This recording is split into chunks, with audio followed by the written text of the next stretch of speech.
Okay.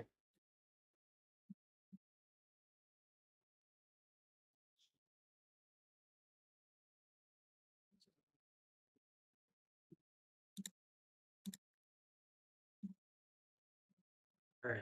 All right. All right. Okay. Hello, environmental students. My name is Chad Skolton, and I have the privilege of teaching in Grand Rapids, Michigan. And I will be one of the teachers that will video. You covered a little bit and look at affect the biotic in a particular biome. So if you think about the levels of ecology, we have the organism is the smallest and the biome is the largest. This is similar to when you studied biology and you spend a lot of time on the cell and organelles, and that was kind of like your smallest unit. Or think back to chemistry and you studied the atom and the nucleus and the parts in the nucleus, and that was kind of like your smallest unit. Well, in ecology here, the organism is our smallest unit, and we'll go all the way up to the biome and the biosphere. So this video is going to focus on terrestrial biomes. So this is kind of your scale to understand how big and how it compares to the rest of these levels of organization. So a biome, we characterized the biome based on its temperature, its precipitation, and also kind of where it's found on the planet, on the globe.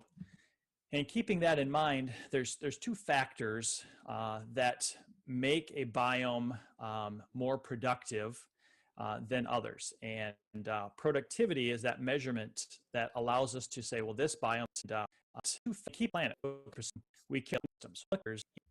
We have biology. You spend a lot of time on the cell, and you study part of the biome to understand so the biome based on its temperature, its precipitation, and also kind of where it's found on the planet, on the globe. And keeping that in mind, there's two factors that make a biome more productive than others. And productivity is that measurement that allows us to say, well, this biome is more productive than another. Another factor that we use to control biomes is biodiversity. And both these topics of primary productivity and biodiversity we will cover in future videos, but at least you'll hear a little bit about them starting here with the biomes. And then in the next video, we'll get more specific in terms of how we can represent these biomes in a specific location. But for today's lesson, I want you to think about today's lesson.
I want you to think about this. The two most important factors that can determine a biome on land, terrestrial biomes. If you were to answer this, temperature and precipitation factors. Another way to think about this is in terms of across the globe, the latitude and the altitude affect the various biomes. And as you increase latitude, meaning you're going from the equator to the poles, temperature and precipitation vary. And as you go from sea level and increase altitude, also you have a change in temperature and precipitation. So with those two things in mind, what I'd like you to do, paper, see a little, this could be a line paper, it could be printer paper, in paper, depending on their place. You can gather, not that can be found in the station. Now that you have your axes drawn, the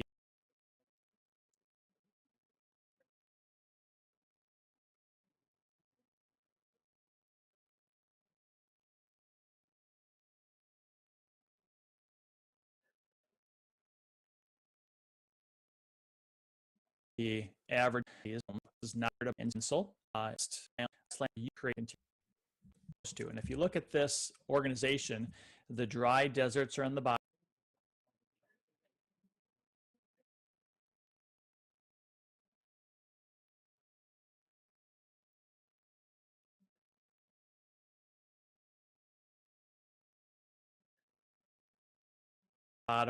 On the top, you see the forest, and then in the middle here, you have your grassland. Kind of all the bases in three different. Have the colder, or we call it the polar, the middle, which is temperate, and warm. If you think about in terms of the temperature ranges, we can place a desert in each one of these, a grassland in each, and a forest in each.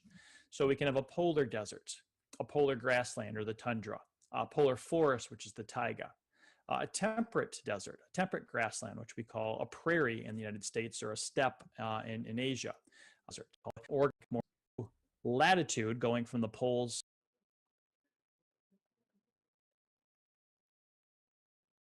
to the equator. We also see a change in biomes as we increase elevation.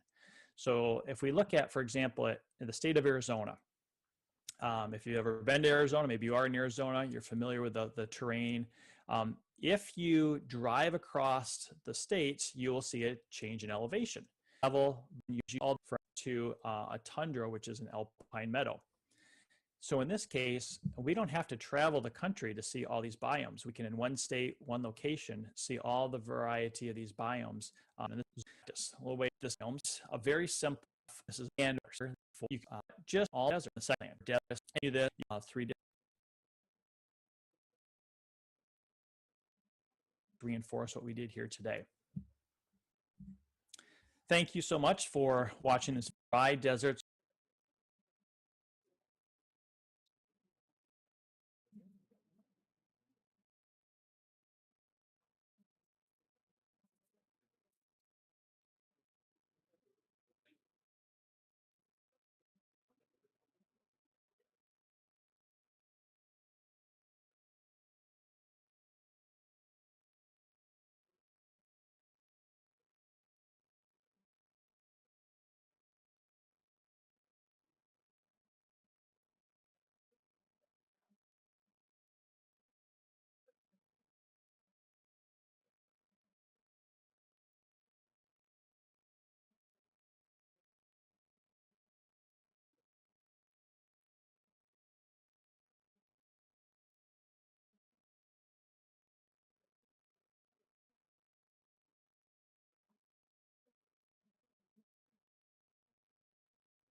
are on the bottom.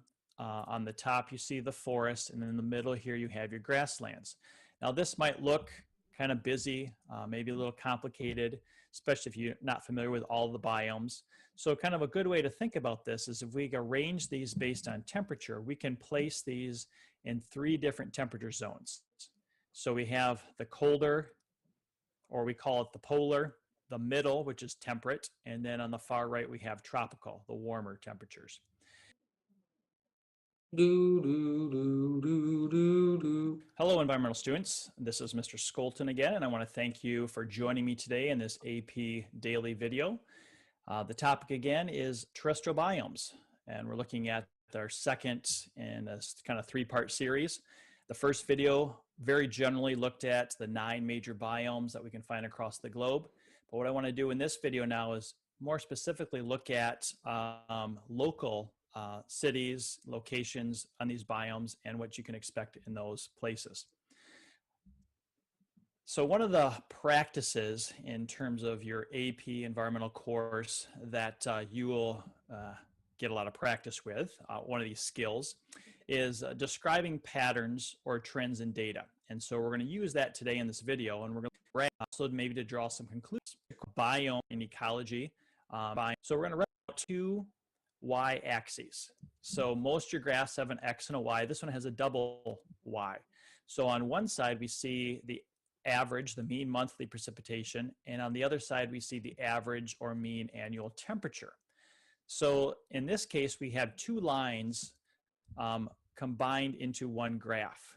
The x-axis is the same for both. So we have month or time here, and what we see is this 12 months from January to December.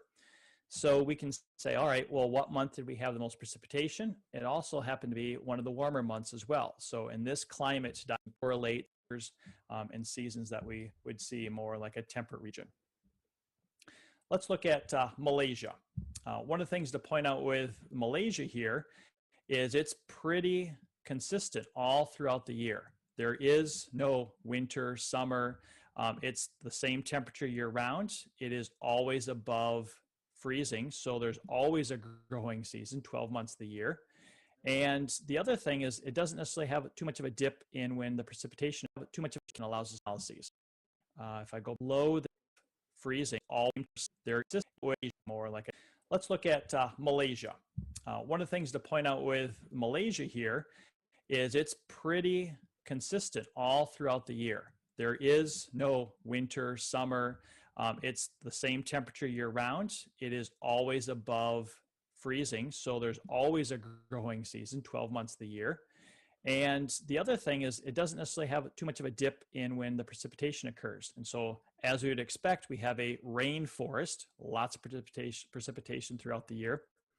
And the one thing to point out here is do watch as we go through these, the scale that we show our precipitation. So if I back up one, that scale here is now different than the scale here for Malaysia. And because of that,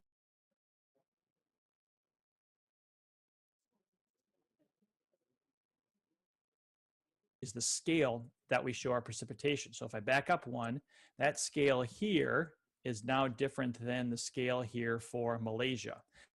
And for different than the scale here for Malaysia.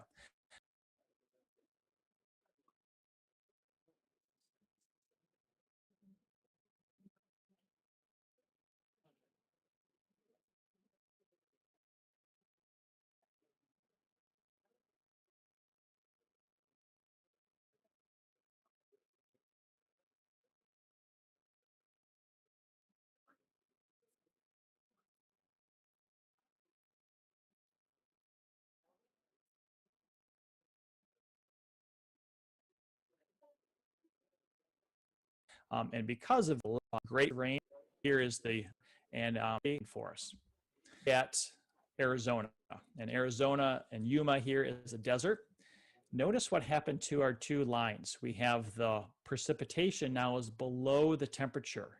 If I go back here, notice in Malaysia, the precipitation was above the temperature. So in this case, it's going to experience a lot more dry times of the year because you have this warmer temperatures and not a lot of precipitation. The scale dropped back down again. this is going to be less rainfall, and we would classify that as a desert. We'll move a little bit across the country here to Kansas. Kansas, a little bit, we would classify that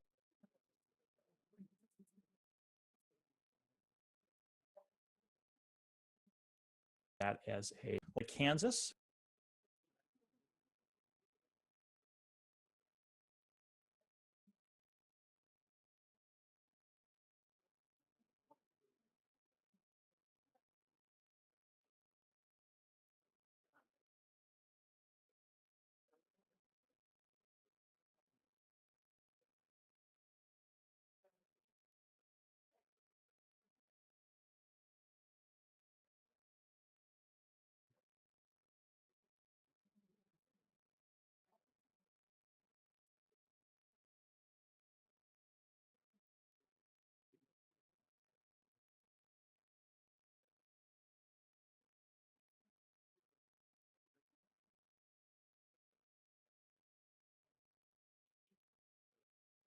Precipitation of the United States.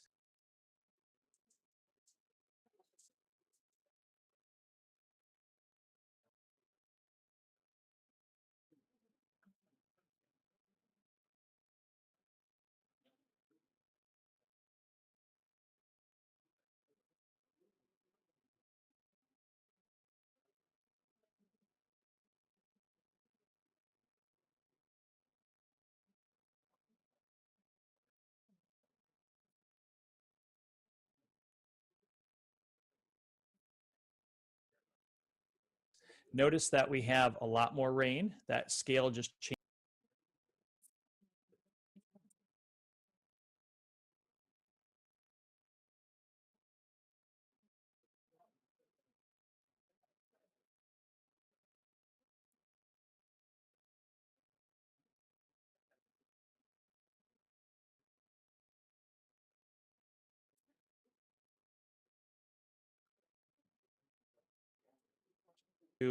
Representations. You could have two line graphs, or your textbook actually might have a bar graph or columns to represent the precipitation. So you see here in Canada, our scale changed, so our precipitation is much less than like Malaysia, and our temperatures obviously dropped too as well. So there's a very short and growing season here between May and September. So we're going to be drier and colder, and as a result, we're going to have a taiga here. It's going to be this boreal forest, and not as much maybe biodiversity and type. Well, if you want to look at some of the human impacts that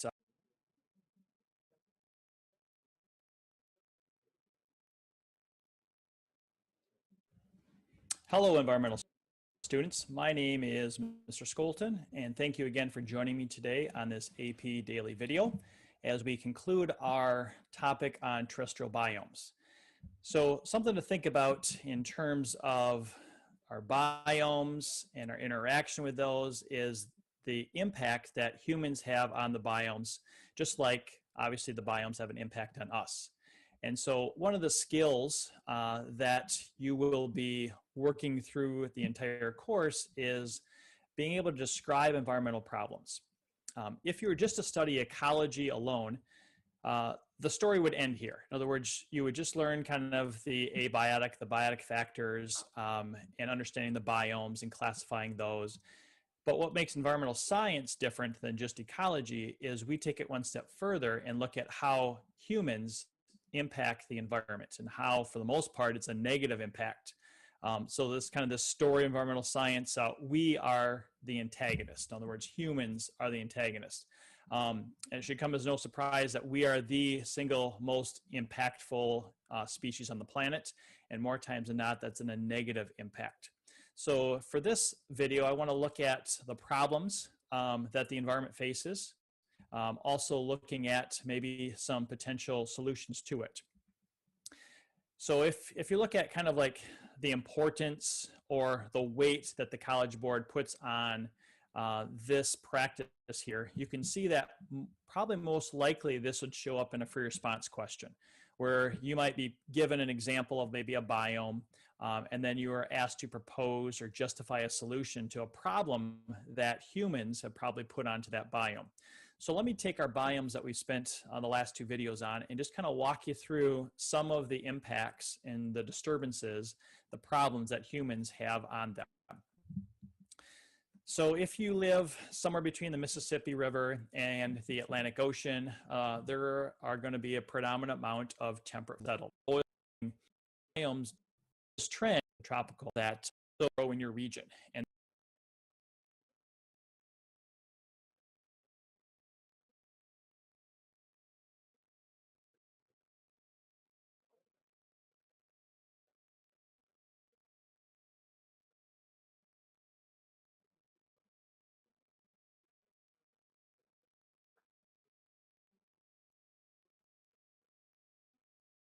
'temperature. So how does it affect vegetations or trying to pump out natural gas? So we're disturbing and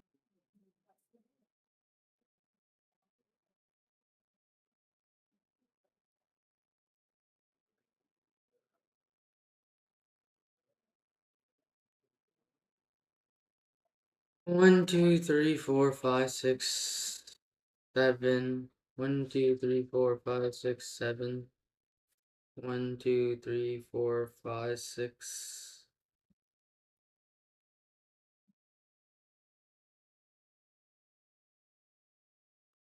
Human disturbance.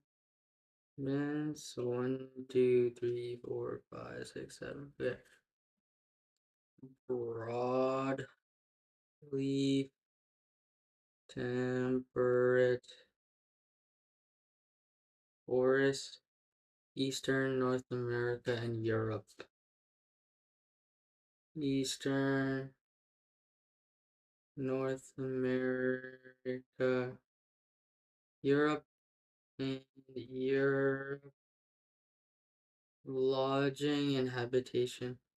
Lodging and habitation. Shrubland. Shrubland. Mediterranean. Mediterranean. Habitation and favorable climate. Habitation and favorable climate. Hey, can you take this? John, the plate.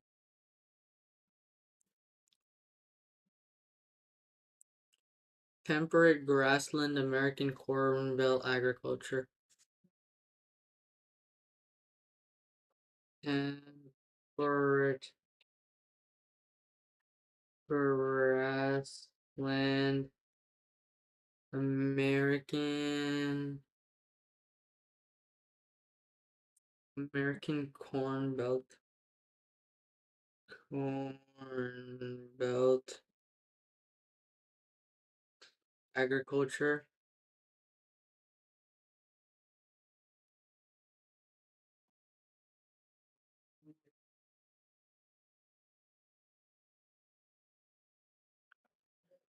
Tundra, Canada and Russia, harsh climate and poor soils. Tundra, Canada and Russia, harsh climate and poor soils.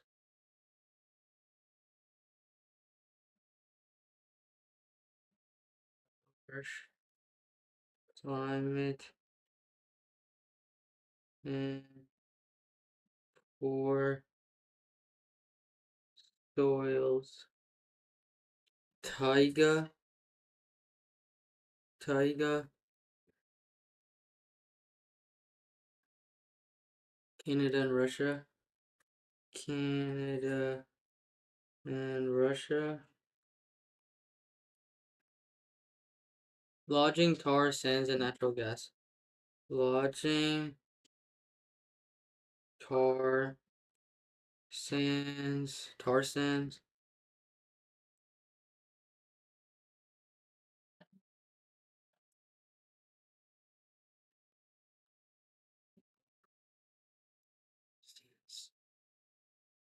and natural gas, tropical rainforest, tropical rainforest, tropical rainforest, Amazon and Congo, Amazon and Congo remain mostly intact, remain mostly intact. And then finally, tropical rainforest, West Africa, Southeast Asia, Brazil, and Malaysia, timber, palm oil, soybean, cattle grazing. Tropical rainforest, West Africa, SE, Asia, Brazil, and yeah, timber, timber, palm oil, palm oil, soybean, cattle grazing, cattle grazing.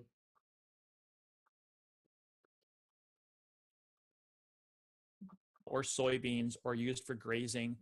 So by far, those are the ones that are the most disturbed by humans. If we want to look a little more locally, this is a map that is put together by the U.S. Department of Agriculture.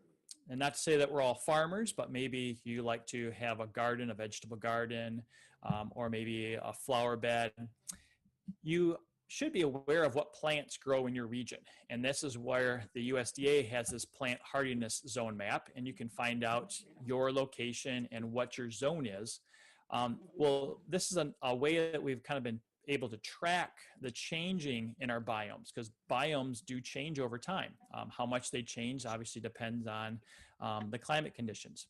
So if we look at this a little more closely, the Arbor Day organization put together this graphic here.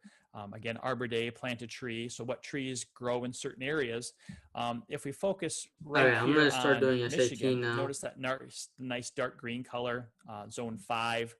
And if we after the fast video is forward done. this to the latest time that they did this, notice that that dark green is now a lighter green. So the zone has actually changed here in Michigan. Let's choose another one, maybe right here in Texas.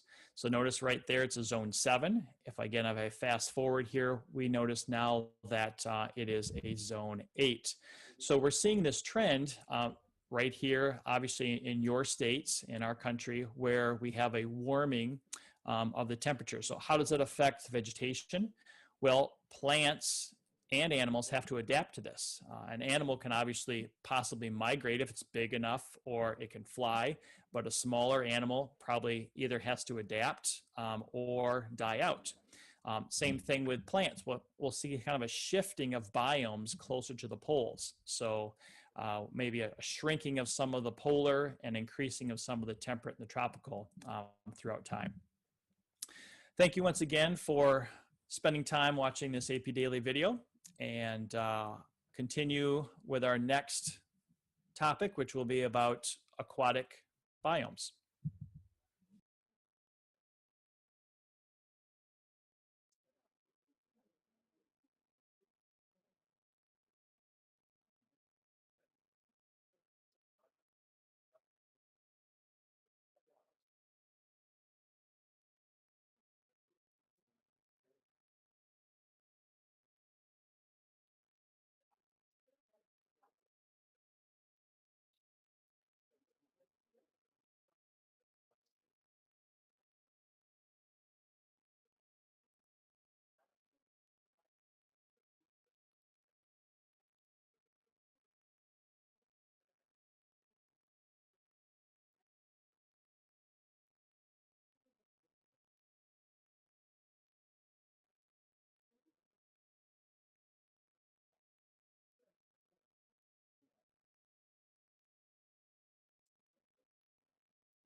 Oh, it's done. Okay. I don't know how long it's been done for, but that's okay because we're gonna do SAT now. SAT. Oh, ooh, everybody hates SAT, but I think if I get a good score, I'm gonna love it. That's how it works. Now, this is obviously gonna be my worst test ever. This is the first test I ever took, so of course I'm gonna do bad. Oh, why did I click on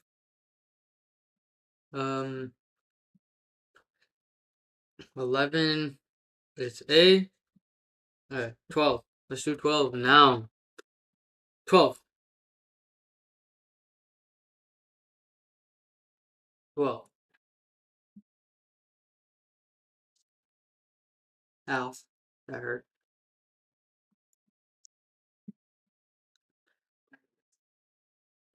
The correct answer is A. 12. Let's do 12. Ready, set, go.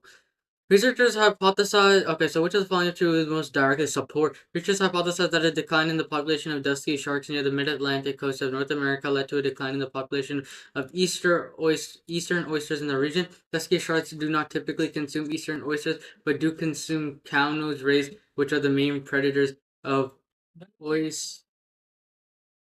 Researchers hypothesize that a decline in the population of dusky sharks led to a decline in the population of eastern oysters. Um, but do concern what are the main predators of declines in the natural regional abundance of dusky sharks preys. Uh,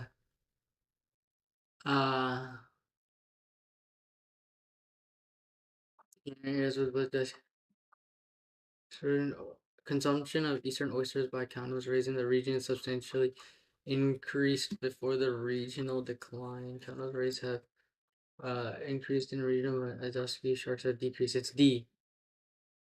12 is D. Yeah, buddy. Okay. I'm not reading the question, by the way. I'm having a cookie.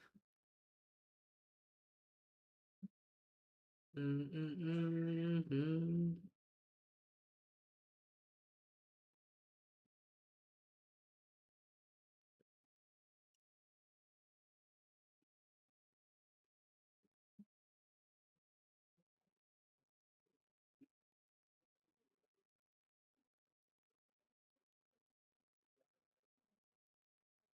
I'm eating.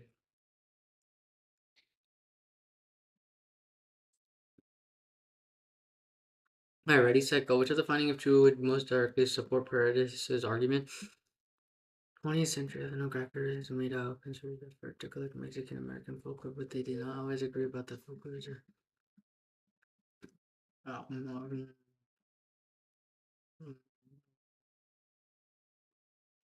and just argue that was some Spanish from this Paredes cultures.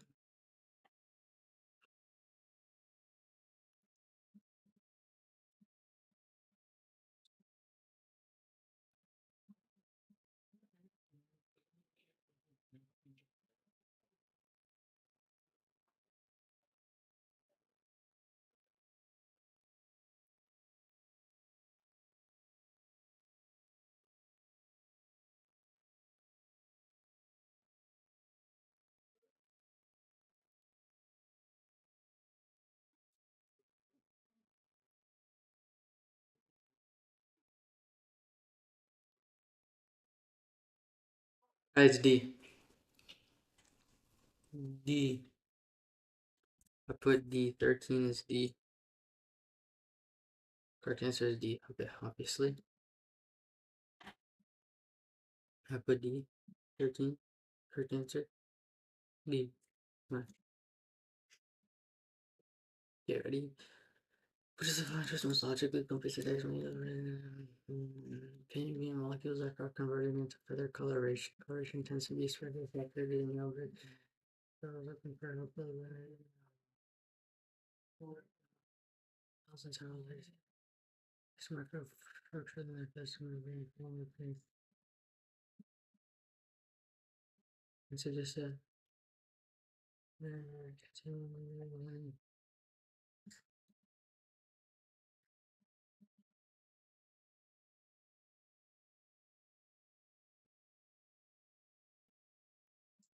D. This is D.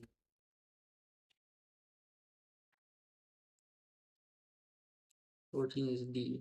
Nice. 15.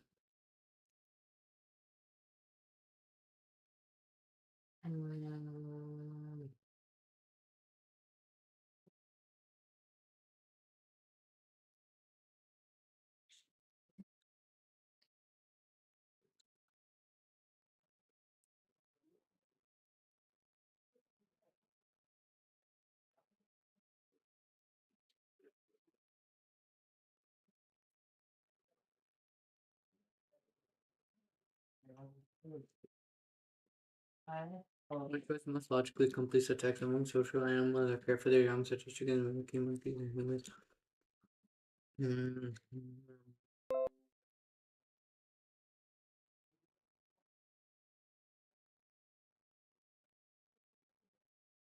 B. B. Correct answer is B. Nice.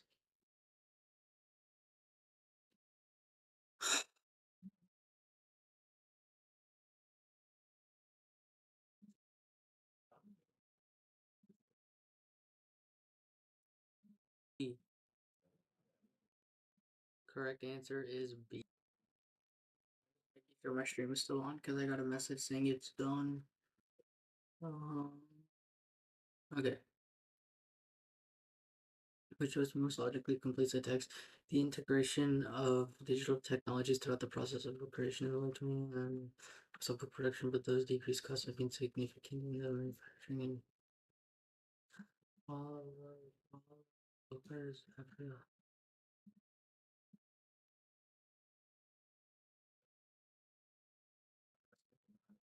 These decreased costs have been the most significant.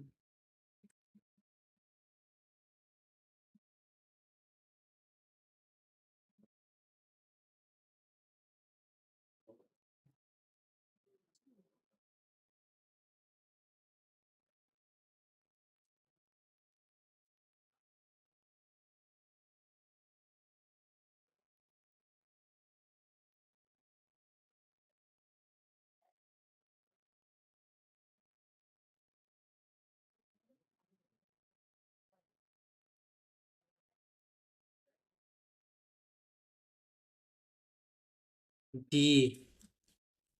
16 is D.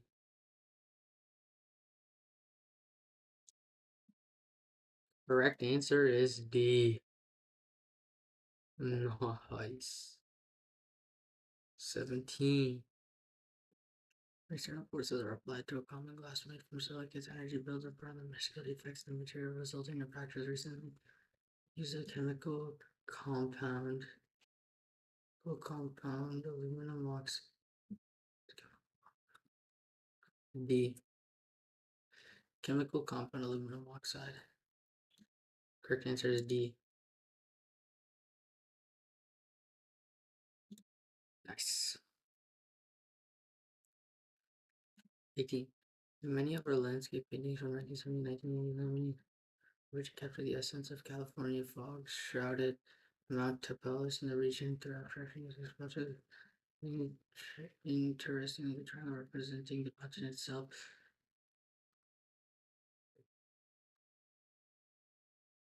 were among D is among the few is D. Nice. 19. Which was confirmed. Okay, stomata, tiny pores in the leaf that absorb gases needed for plant growth. Open when guard cells surrounding each pore swell in the water. In pivotal 2007 article, plant cell biologist, plant cell biologist, a plant cell biologist in a pivot 2007 article, plant cell biologist Yuri Lee If you go to as a biologist, you're really C. 19 is C. Correct answer is C. Nice. C, C, C. Okay. 20. Literature study magnetosensation have determined why some soil-dwelling roundworms in southern hemisphere move in the opposite direction of Earth's magnetic field uh, when searching for food. Searching for why for food while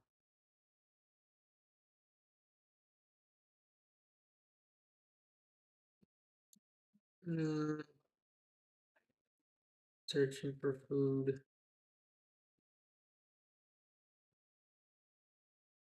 while in the northern hemisphere.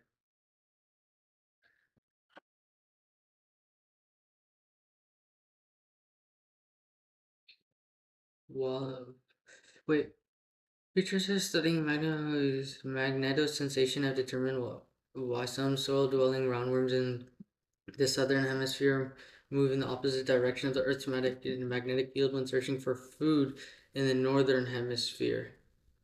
Searching for food in the northern hemisphere. Food. Oh, it's A. I'm slow. Wait. Food. It's A. Yeah. How did I take so long to do that? We don't know. Well, we will let that slide. Um, Researchers studying the Terracotta Army, the thousands of life-size statues of warriors found interred near the tomb of Emperor were shocked to realize that the shape of each statue's ears, like the shape of each person's ears, were unique.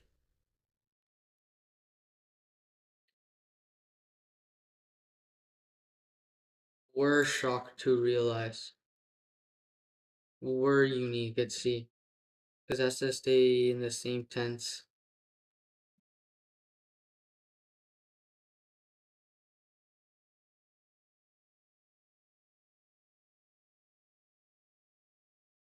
Is unique. Oh no, it's B, it's B, it's B. It's B. What am I saying? It's B. Correct answer is B. Oh my gosh. Yeah. The shape.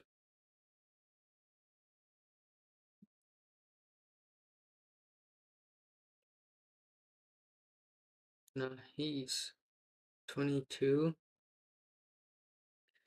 In the 1943, in the midst of World War II, mathematics professor Grace Hopper was recruited by the U.S. military to help the war effort by solving complex equations. Hopper's subsequent career would involve more than just equations. Equations, though. Equations, though.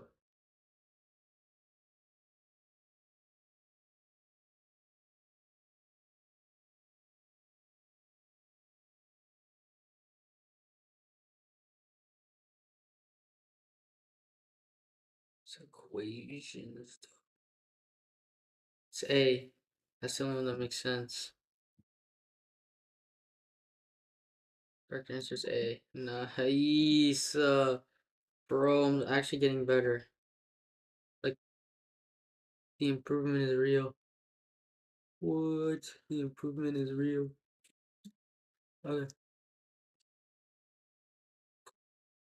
23. Okay. Which was completes the text with the most logical transition. Earth's auras, colorful displays of light seen above the northern and southern poles, result, broadly speaking, from the sun's activity. Nevertheless, the sun's release, uh, specifically, is B specifically. That's pretty obvious. Or A, sorry, not B. A specifically, because A specifically. Nice. 24. 25. The more diverse and wide-ranging an animal's behavior, the larger and more energy demanding the animal's brain tends to be.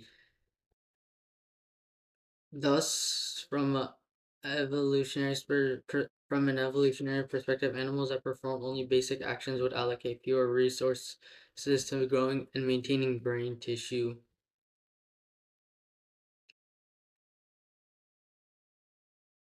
Okay, it can be besides or nevertheless. Um, Subsequently, from an evolutionary perspective, um, let's think, right? So, thus, from an evolutionary perspective, animals that it's between A and D, I can take a 50-50 and shoot A, or I can analyze, right? Because thus would mean because of this, right? So, the more diverse and wide ranging, or subsequently is because of this, thus is pretty much like so, from an evolutionary perspective, animal.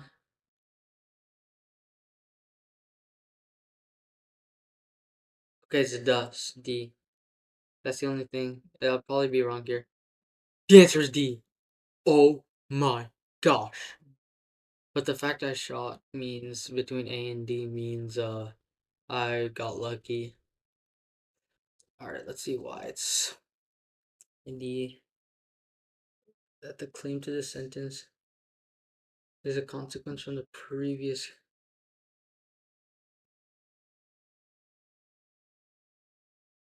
chronological sequence.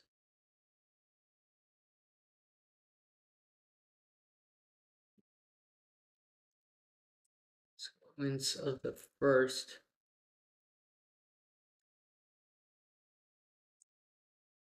Chronological, so subsequently is chronologically, thus. Uh, logically,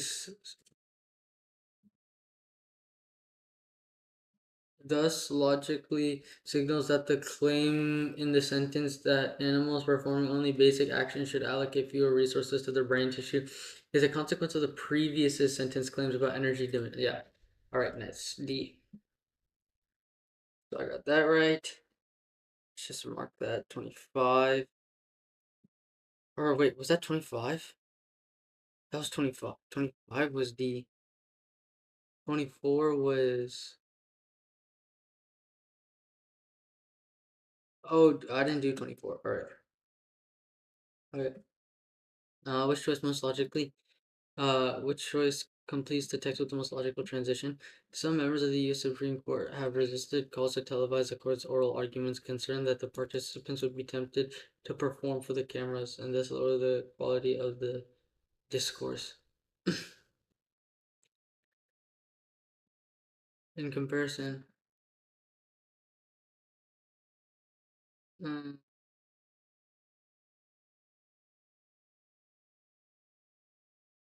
additionally, it's B. Additionally, pretty obvious. B. Oh my gosh. Oh my gosh. Nice. Okay. 26. All right. 26. Wait, let me take a cookie, dip it in the milk, and eat it, and then we'll do 26.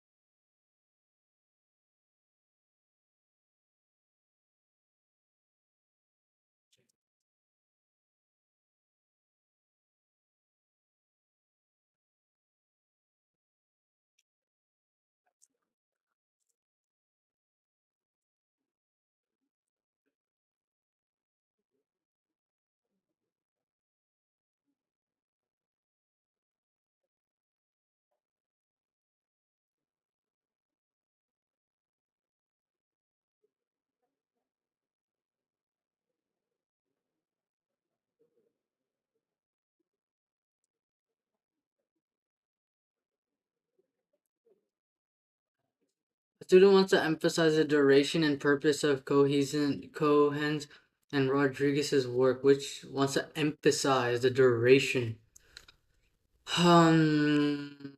Nope, it's not A.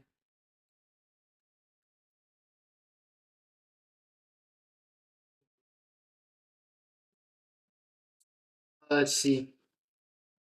Dang, I'm fast. The correct answer is C. Oh my gosh, I'm so fast. That was like in an instant. The student wants to emphasize the aim of the research is study, which the aim of the research is study.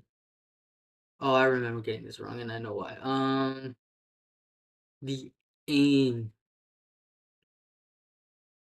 Researchers wanted to determine B. The aim, right?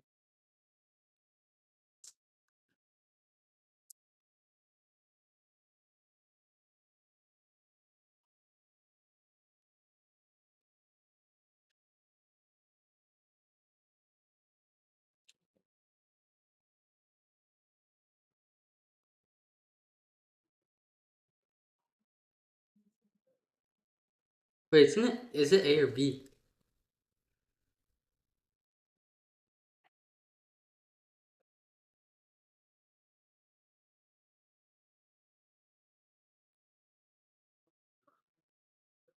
Oh, it's A. It's A. It's A. It's not B.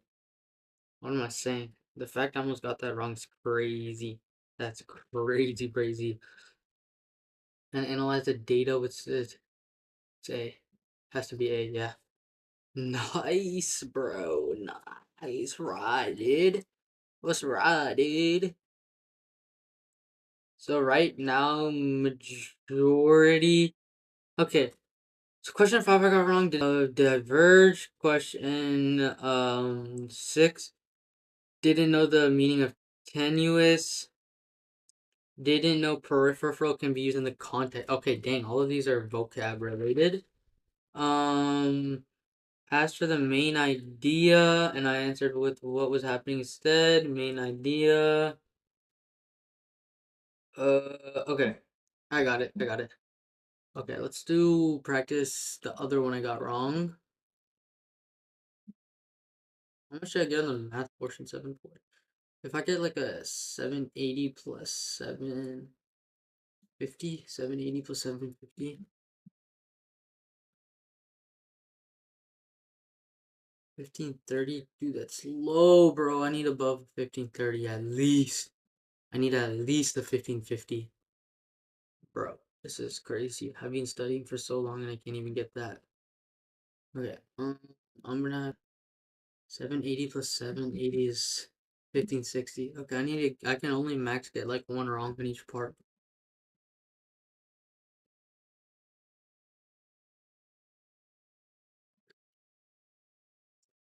All right, let me get another sheet of paper to analyze this, and I'll be good after I do all of this, bro. Dang.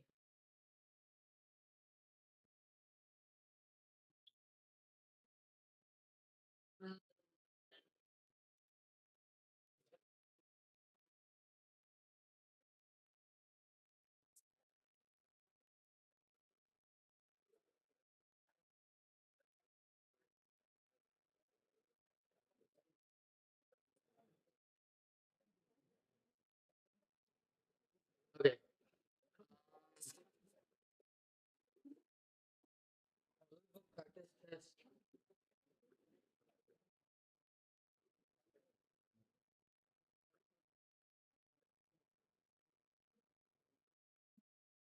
That was practice test 1. Reading module 2. Blue book practice test 2. Blue book practice test 2. Reading module 1. Alright, nice. Mm, I need at least like a 780 on the reading if I want to do somewhat good. Good. In the early 1800s, the Cherokee scholar Sequoyah created the first script writing system for an indigenous language in the United States. Because it represented the sounds of spoken Cherokee so accurately, his script was easy to learn and thus quickly achieved um, widespread use. Widespread use. A is obviously going to be widespread. Yup, A. 2. Um, like the 1945 play, it reimagined Garcia Lorca is the House of Bernarda Alba. Music Gardley's play The House That Will Not Stand prominently features women in both plays. The all-female cast comprises an array of female characters. This comprises C comprises. How did I get that wrong? That is crazy. It's C. Obviously. Um, During a 2014 archaeological dig in Spain, his team uncovered the skeleton of a woman in early bronze buried with valuable objects, signaling a high position of power. This finding may persuade researchers who have argued were ruled by men uh, to concede. It's B, obviously concede. B, yeah. 4. Endure must nearly mean have we got to part? I'm afraid so. It's a very painful parting. It is always painful to part from people whom one has known for a very brief space of time. The absence of old friends one can endure, one can tolerate. Equanimity. Okay, can tolerate. This is C. Tolerate. Endure most nearly means tolerate. C. Nice. Wait, what does equanimity mean though? I need to know what that means. Equanimity, mental calmness, and evenness of temper. So it is always painful to part from people whom one has known for a very brief space of time. The absence of old friends one can tolerate with calmness. Uh, what? This doesn't make sense. Okay. That doesn't, no, I'm saying the text doesn't make sense, but tolerate makes sense in that scenario. The text was very dumb. Okay. What is the main purpose of the text? There shall be new roads wending, a new beating of the drum. Men's eyes shall have a fresh scene. Okay, wait. Who is a citizen of Confederated Salishan? Your gray lives reprise their span, but under a new sun's beating, completing what night began. There'll be the same backs bending, the same sad feet shall drum, and when this night finds its ending, and day shall have come. It's A. Uh, it's A. This is A. This has to be A. Correct answer is A. Nice. 6. Oh, am I done already?